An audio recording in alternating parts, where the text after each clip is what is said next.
வணக்கம். என் பெயர் நம்பியார்தான். நான் இந்த ஃபேருக்கு எப்போ வந்தேன்னா, இன்றைக்கி மத்தியானம் எங்கள் அப்பா என்னை கூப்பிட்டு வந்தார். வீட்டிலேருந்து கிளம்பி நாங்கள் புக் ஃபேருக்கு வந்துட்டுருக்கோம். வர வழியில் மழையும் இருந்துச்சு, ஆனால் நாங்கள் புக் ஃபேருக்குள்ளே வந்துட்டோம்.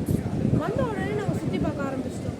எங்கள் அப்பா, எங்கள் தாத்தா, அப்புறம் எங்கள் மாமா எல்லாருமே நிறைய புக்ஸ் படிப்பாங்க.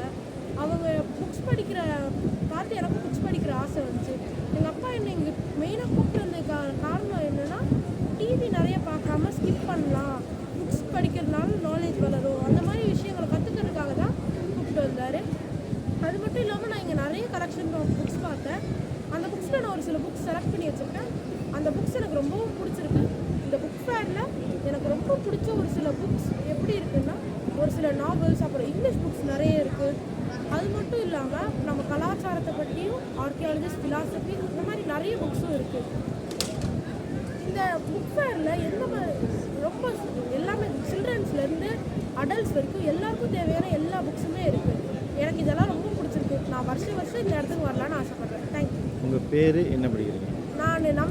என் பேர் நம்பியார்ரான். நான் 8th ஸ்டாண்டர்ட் படிக்கிறேன். இது மாதிரி புத்தக ஸ்டால் வந்த பிறகு, இதை பார்த்த பிறகு இதுலேருந்து உங்களுக்கு என்ன தோணுது? எனக்கு இதுலேருந்து என்ன தோணுதுன்னா, இன்னும் எனக்கு புக்ஸ் மேலே இருக்க ஒரு ஆர்வம் அதிகமாகுது.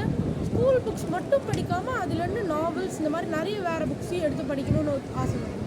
இப்போ ஸ்கூல் புக்கு வந்து இப்போ சப்ஜெக்ட்டு டெக்ஸ்ட் புக்கு படிக்கிறோம், அது டாக்டரோ இன்ஜினியரோ நம்ம படித்து போகலாம். இந்த மாதிரி படிப்பு பழக்கத்தின் மூலம் ஒரு புத்தக கண்காட்சி வந்தால் எந்த மாதிரி புத்தகத்தை வாங்கணும், எப்படி படிக்கணும், அதன் மூலம் நம்மளுடைய எதிர்காலம் என்ன இருக்கணும், அப்படி ஒரு கனவு இருக்குல்ல. ஜென்ரல் நாலேஜ் புக்ஸை பற்றி நிறைய வாங்கலாம்.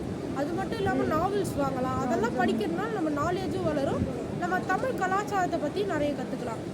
இந்த மாதிரி படிப்பு கண்காட்சியில் பார்க்கறது மூலம் நீங்கள் ஸ்கூலில் படித்து அந்த படிப்புக்கு பிறகு என்ன வாங்கணும் உங்களுடைய சின்ன வயசு கனவு? நான் ஆர்கியாலஜிஸ்ட் ஆகணும்னு ஆசைப்படுறேன். ஏன்? ஏன்னா எனக்கு பழைய பொருட்கள் மேலே ஒரு தனி பற்று இருக்குது. அதுவும் இல்லாமல் தமிழ் மேலேயும் ஒரு தனி பற்று இருக்குது. எனக்கு ஆர்கியாலஜிஸ்ட் வேணாம். ஓகே, வாழ்த்துக்கள்.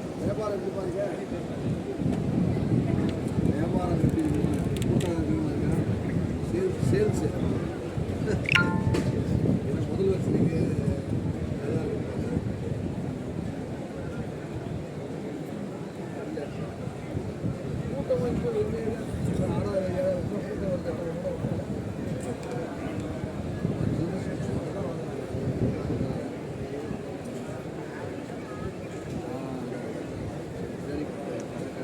அம்மா வந்துட்டாங்களா? நாளைக்கு வருவாங்களா?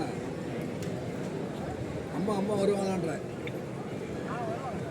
சரி, அதான் சில புக்ஸ் சொல்லியிருந்தேன்ல, கொடுக்கலாமா உங்களுக்கு பட்டியல் காமிக்கிறேன்.